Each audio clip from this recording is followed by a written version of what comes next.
The most common cause for a slow computer is a slow hard drive. Hard drives use old technology for storing data, and combine that with the latest operating systems, you've got yourself a slow computer. Fortunately, you can fix this without buying a new computer.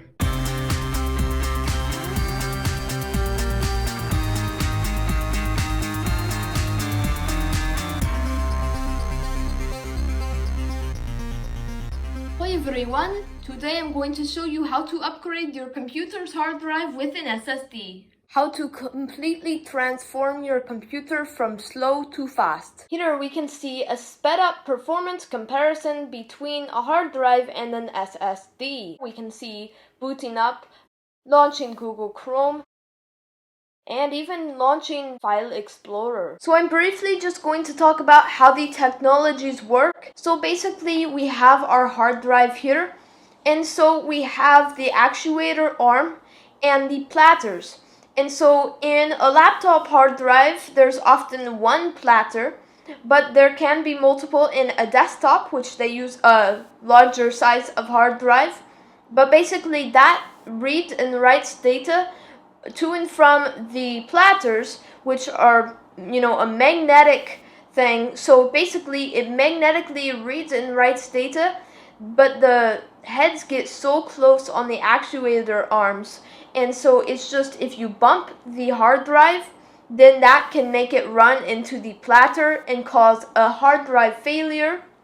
And so we have our spindle here that spins the platters, so they are spinning around at a certain rotation, and so then it reads and writes data like that, and it takes a long time to do that, and it's prone to damage.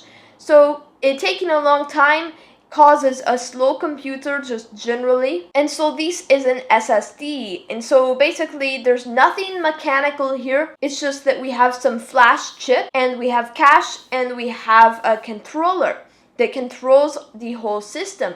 So this is not a very detailed explanation of an SSD, but anyway, you get the idea. We have basically flash chips storing the data, and it's kind of complicated, but it's not mechanical. That's kind of what we care about.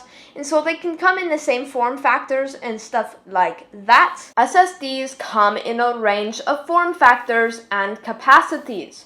And so I recommend that you get a 2.5-inch drive. This is the one that I have right here. And you can get one that has enough capacity for your needs. Storage settings. Another thing that you will need for your upgrade is one of these cables. So basically you are going to be connecting the SSD to the computer to clone all the data, if that is the option that you are using.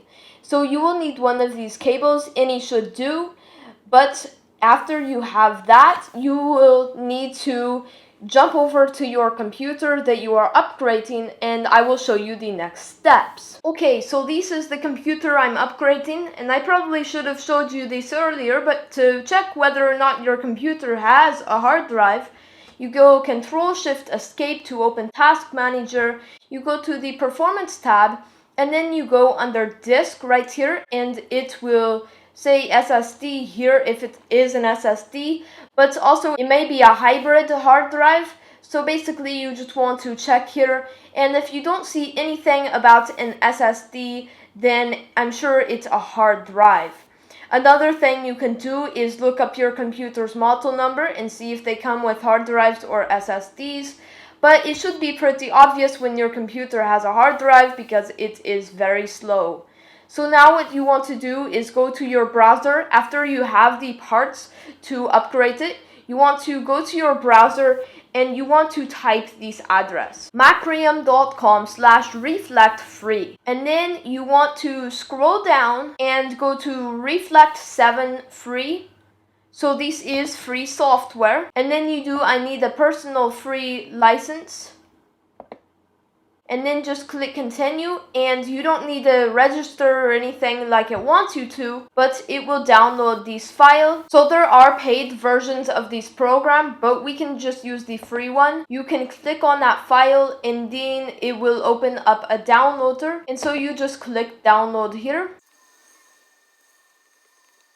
And now it will give you this UAC prompt, so you can just click yes. And then you can, I'm not going to log these right here, but you click next right here and you can go through these setup screens. So you go next right here and then you agree to the license terms.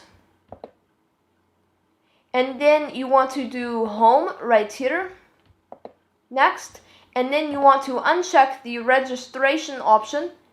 Click next, and you can install a desktop shortcut if you'd like. You click next and install. Now, depending on how slow your hard drive is, this will install in a couple minutes to a couple hours. Not really, but hard drives are slow. And then once it's completed, you just click finish right here and it will launch. So there is one more thing I would recommend that you do. You can head over to your settings and change the amount of time before your computer sleeps. So depending on your Windows version, it may be different, but you can change this right here and you can set it to never. And so then after that is done, we can start actually cloning our drive.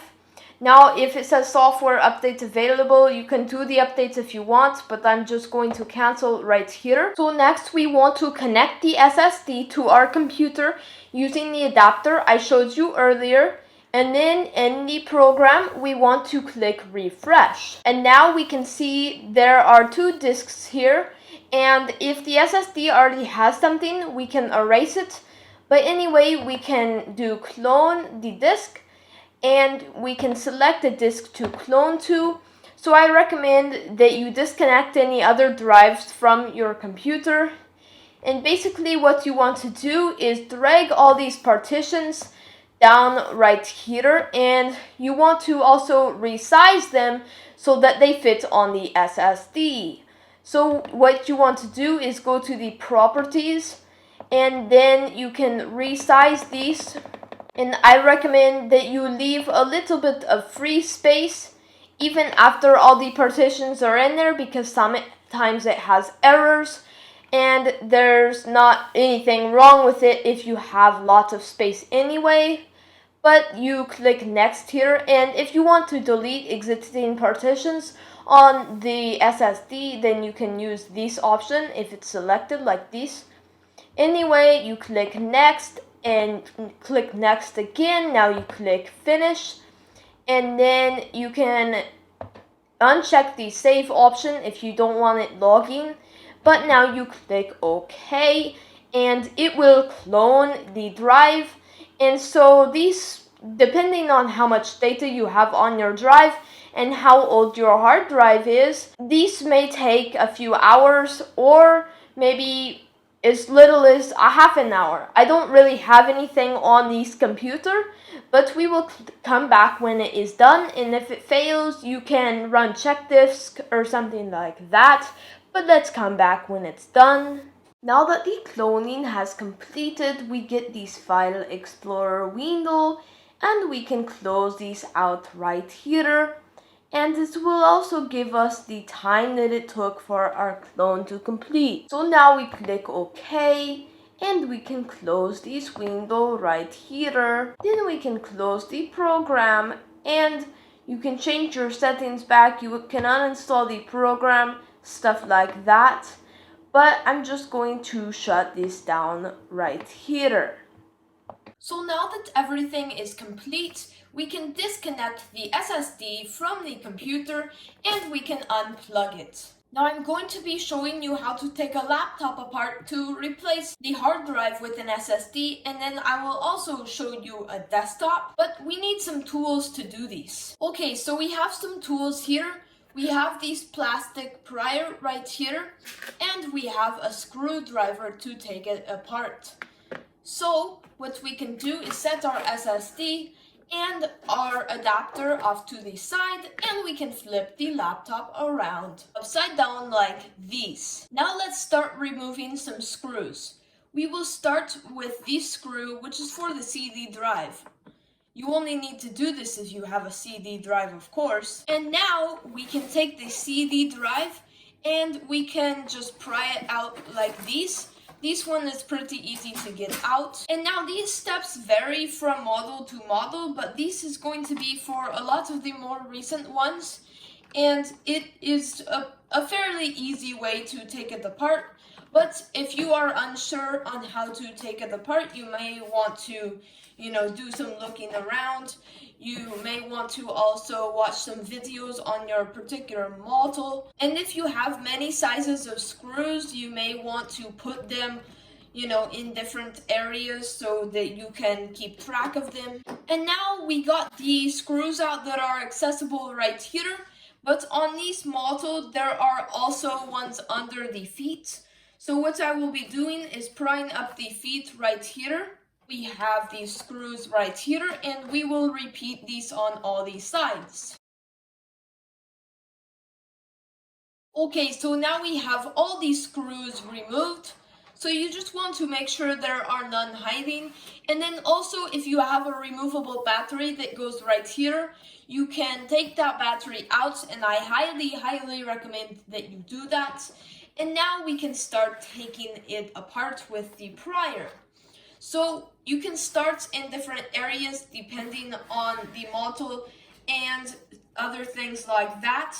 So even though I've worked on several that are like these, sometimes I have to take them apart in different areas, but on this one it seems to be easiest to start in the hinge area. So basically it will just snap as you take it apart. And then on this one, you don't take it apart at the CD drive area, but I will show you what happens when you get to there. Okay, I got this apart. It was kind of hard, but now we can pull these off. And like I said, if you have a computer that has a CD drive, you may need to do some different things here. So you just can unclip that. Anyway, now we can pull these off and see the internals. So let me go over some of the internals right here. We have this tray for the CD drive, and then we have our fan right here. This is our CPU. If you have discrete graphics, you may have another chip here. We have our RAM. We have our battery, which this one is kind of swollen. And we have our hard drive. We have, this little board for the USB port on this side and the SD card slot. And then we actually have a slot here for an M.2 SSD, but I'm going to be using the 2.5 inch. So if you do use M.2, you will need a different adapter to clone it. So first of all, this battery is getting kind of swollen, and it also doesn't work super great. So I actually have another battery here that will work, and this is actually a used one from another computer that is the same computer actually. Okay, this is removed, and I'm actually going to disconnect this cable. This is for the hard drive. I'm going to need to do this anyway, but it will make it easier to get the battery out. And then this one just slides out. Just you pull it out like that. So this is the hard drive right here. And a lot of times there will be screws that you have to remove to access these. But this one just pops out right like that, and you need to remove the cable. But then you just take these sides off and you can put them on the SSD. And you also unplug this cable because this is what connects it to the computer. So this is the hard drive. We have this SSD right here. And so we can fit it properly, so we turn it upside down and then we put these on the appropriate sides. I'm pretty sure that is the right way to do it. And then we put these back on right here. So it's actually pretty easy. And then we can slide these back down in here. And then we can connect it here, but I'm going to put in the new old battery first. Okay, so now that I have done that, we can put the case back on, but I need to connect these still first. But the thing is, these fans can get dirty, so I'm going to clean these while I have these open.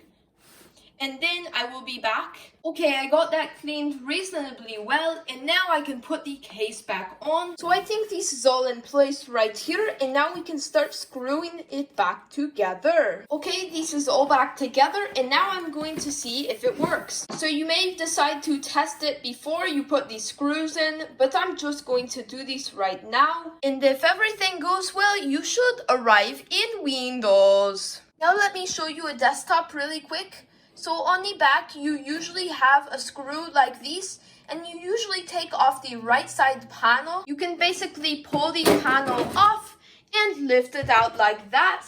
And then you can see all the circuitry inside. And so I don't have this hard drive actually properly mounted in here, but you may need an adapter to get an SSD in a desktop. But basically, you can pull the hard drive out, or you can actually leave it in there, is what I would suggest for a lot of systems. But anyway, you can leave it in there as a second drive or pull it out, and then you may need an adapter to get the SSD in, but you basically just use these cables to connect it. It's actually pretty simple in a desktop. So I hope that you enjoyed this video. I hope that it is helping you speed up your computer. And we will see you next time, everyone. It's Fortnon Kiwi from Superuser Projectile.